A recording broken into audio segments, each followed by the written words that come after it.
Ladies and gentlemen, on my left side, the Waldorf Astoria, known for the hotel in New York. This hotel has a 2 Michelin star restaurant inside. Very nice food. Little bit expensive.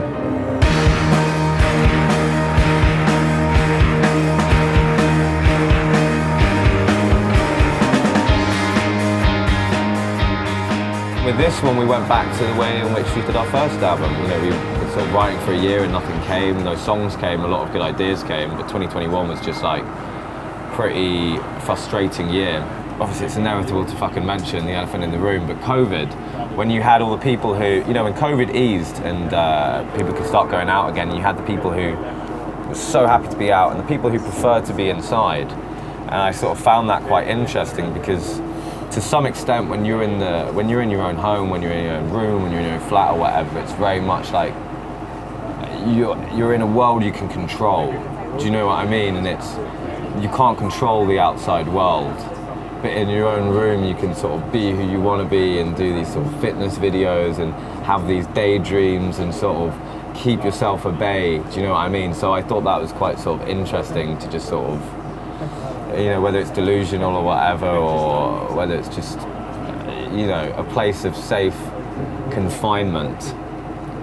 There's a period where I was living in my old flat, on my own for a month, and at first it was fucking amazing.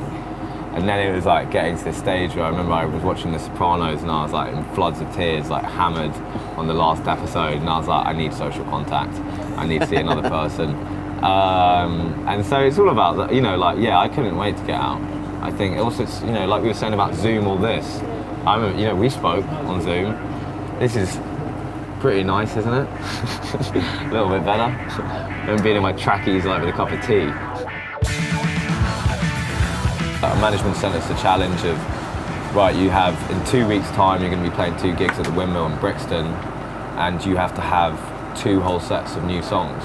We went away, you know, when they gave us that challenge to write, and we came out of there with the core, not the fully finished ones, but yeah, so Adderall, Burning by Design, Fingers of Steel, Alibis, the chorus and beginning of Yankees, maybe 1 or 2 others or whatever, I can't remember, but Josh, you know, who's the bassist in the band, sadly got COVID on the day we went away. So the others were just at the shop getting food and I just played the bass, and I'm not a real musician, you can tell from the 4 notes in that song.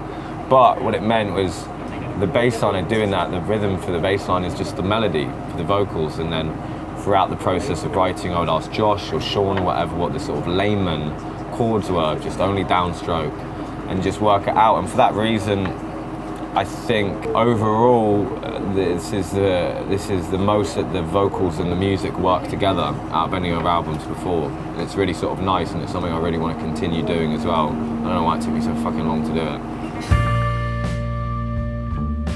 Adderall as an actual pill, so it's a pill that's used to treat ADHD, but it's also one that, like in America for example, they call that speed, you just crush it up and take it or whatever. No, I don't really have much knowledge or history with prescription drugs, like, but when you go to America it's interesting because those are your fucking dealers.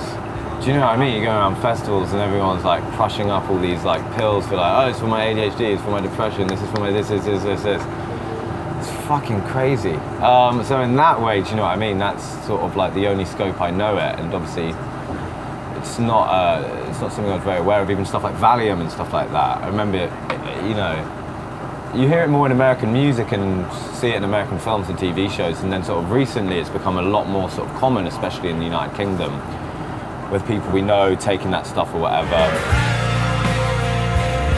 So it's kind of old school. We knew it would be great to have like another voice, and with Adderall we thought that was the obvious one to do it on, and it'd be great to get an American, so we say an American drug in it. And she just happened to be coming to the studio that we were recording the album in, and she came into the room to meet. We're on the same label, so we said hello and stuff like that, and then Flood, who's producing the record, was like, you know, do you want to do some vocals on this track? And she came in and we played at the choruses, and she was like, okay, you know, this is in my key. So you're not going to be able to hear me, you know, this isn't my key or whatever, so you won't be able to hear me and be like, yeah, it's fine. And so she's like, it's funny because it's like, we've been doing these interviews and it's like, where is she? And it's like, she has solo lines in it, which are just her singing. But it was great and it was really nice, and that's why it's like guest vocal instead of featuring. Yeah. I think we could get away with that. But it was just happening in a real natural way where it wasn't sort of pressure, it wasn't sat around for ages or sending back and forth demos or anything like that. It was, she's very fucking professional. Just came in, heard it, knew how to sing it, knew the melody or whatever, and just asked for the lyrics once and remembered them and sang it through. I'm not really sure how any band or any singer-songwriter or anyone like that who's just starting out is going to be able to financially afford to tour in Europe or leave the UK. I mean, it used to be the case when we started the band and we'd play in Paris, for example, they wouldn't have much money at all. We could get a van, drive over super early in the morning, drive back super in the night to do it all in a day. Now because of the carnet, which you have to pay money for to have, and it can take between half an hour and 4 hours to get it signed on either side. So in the simple way of explaining it, you can't afford the luxury of leaving on the day anymore, which means you'd have to have a night of hotels, which means the driver would have to pay for 2 days, which means the van would have to be rented for 2 days, which means there's a lot more gas as well, like, and stuff like that. And so everything is kind of doubled or sort of tripled in the time that's spent trying to do all this stuff as well. Yeah, insecure about my weight and stuff like that. And I think this album, especially doing it live, ladies and gentlemen, if you were thinking about trying the traditional Dutch salty fish, the haring, the herring, this is a very good place to try here on top of the bridge. Put some onions on top. Very nice. I think even recording this live, and when you do stuff live, there are going to be sort of imperfections there. And there are going to be sort of maybe a note that's a bit missed, or a tempo that's a bit too slow or a bit too fast, or a vocal but that's the whole point of it. It's supposed to be sort of showing these and exposing these, and I think I would kind of hope in the lyrics as well, it is discussing these sort of things shameful that even to sort of talk about, and that maybe things that I do want to discuss, but I don't necessarily have it comes to say it and you're sort of too shy in real life to do it, you're too sort of polite, you know, and so I just repress it like a good English boy and build it up. But I would like to think that still sort of continues. I don't think, you know, we're not Abercrombie and Fitch models going out, and I'm not opening my voice and sounding like Whitney Houston, and it's not supposed to be perfect, it's just supposed to be about the best thing that we can possibly do, and the best we can possibly show and stuff like that, and the thing that we enjoy the most.